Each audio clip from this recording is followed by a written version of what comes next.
good. How are you? I'm good. Now, I'm not just asking that to be polite. I just would like to know how people are before I, continue. Just where you are mentally, if you want to disclose, how are you feeling? How are you feeling lately? I'm exhausted. Yeah. Thank you so much for asking. It's not, it'd be like that. I get it. Yeah. But other than that, you don't look exhausted, which is good. Shout out to the glam team. Period. Shout out to CÜROC. So we are here at the Hip Hop Museum pop-up in Atlanta right now, celebrating 50 years of hip hop. And I want to know, what does 50 years of hip hop mean to you personally? Hip hop being 50 just means that it's going to continue to persevere as a leading genre in music. I'm so grateful to be a part of hip hop on its 50th year, and I hope to be here on Hip Hop 100. Still celebrating hip hop and the strides that we've made as people, as specifically Black people in hip hop. And yeah, it just means that we ain't never gonna stop. And we are also here with CÜROC. Yes. Do you have a special vodka cocktail that you like to indulge in? I'm a classic type of girly. Give me a good old vodka cranberry. Give me some CÜROC and some cranberry. Keep it simple. I like that. I like that. Yes. I know you briefly went to college and then you ended up dropping out after some time. But CÜROC always reminds me of my college days. I don't know about you, but it always that was a time. Somewhere. Yeah, that was a time. So I want to ask, 50 years of hip hop, you've been doing this for years yourself. Yes. What's been your favorite cultural moment in hip hop, whether it's you or with somebody else? Yeah. I honestly am going to have to say my favorite cultural moment in hip hop, and this is going to sound a little crazy, but it's just the truth. When Lil Mama hopped up on that stage, when Jay-Z and Alicia Keys was performing Empire State of Mind, that's the best moment I feel like in hip hop. A lot of people, they tried to do what they did to Lil Mama, but that was iconic. It was. It was truly iconic. It was. I mean, we still remember it to this day. Yes. So she did what she had to do. She did. I remember that. She meant that too. Mm-hmm. She said, "Baby, I'm from New York. What's up?" What's your You're from Atlanta, so what's like your dream ATL collab? My dream ATL collab is gonna have to be Andre 3000, and probably Mike Will made it producing. We need to manifest that. Yes. We need to get the prayer circle together. Yes, let's get it together. So I want to know, 15 to 20 years from now, or probably even less than that, maybe even 10 years from now, when there is another hip hop museum, what special artifact of yours would you like them to include in a hip hop museum? I feel like for me, you definitely have to have a set of duck nails, like a set of really fire duck nails in there.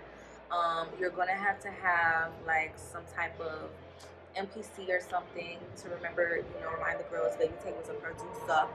And what else? I don't know, something like just super fashionable to commemorate the fashions. Maybe like a favorite wig. Maybe a favorite wig.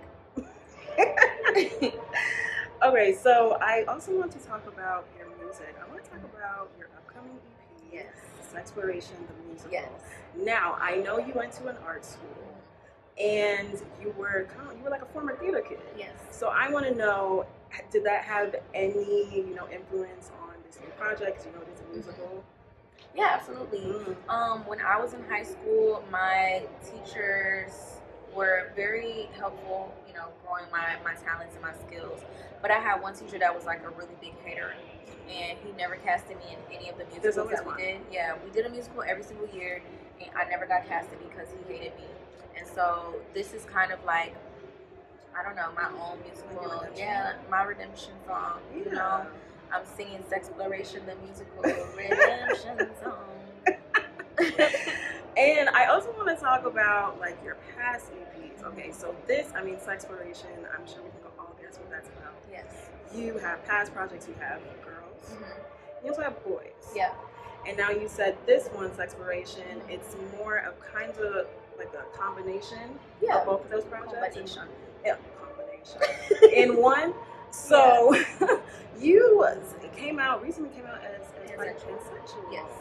Okay, so tell me about that. How has the making of this project, how has it been helpful or I guess therapeutic for you and kind of like finding yourself, finding your sexuality, figuring out, who you are, what you like, stuff like that? Yeah, I think as I'm getting older, 27 is such a weird year. I feel like it's such a very important year. That's when you're about to go through your Saturn return. So a lot of things are just coming to fruition. I'm learning, I'm growing, and learning myself and exploring my sexuality is a big part of that. And I feel like I have a responsibility.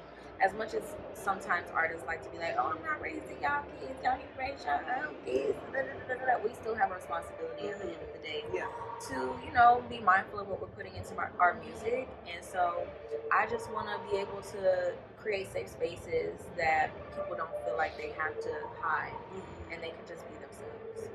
Speaking of that responsibility, I have to ask, how do you deal with the internet trolls, the internet haters? Because I was on your Twitter the other day and somebody said something about how you would go so much further as an artist if you were to stick to R&B.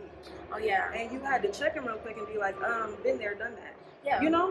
And so I want to know, like, how do you feel about people that are constantly trying to tell you what's good for you or what's good for your career? Like, how do you navigate that? I'm gonna continue. I try to say, I try to just not respond. I'm gonna continue to respond to people because I'm a human being at the end of the day.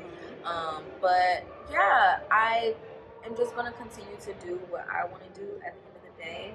And it's the internet too. So the internet is full of people that are very emboldened by the fact that there's a screen in front of them, because there's no way in God's green earth that they would say any of that stuff to me in person, in my face. They would see me and literally start shaking. So yeah, I just try to remember that and keep it moving. All right, well, thank you so much. All right.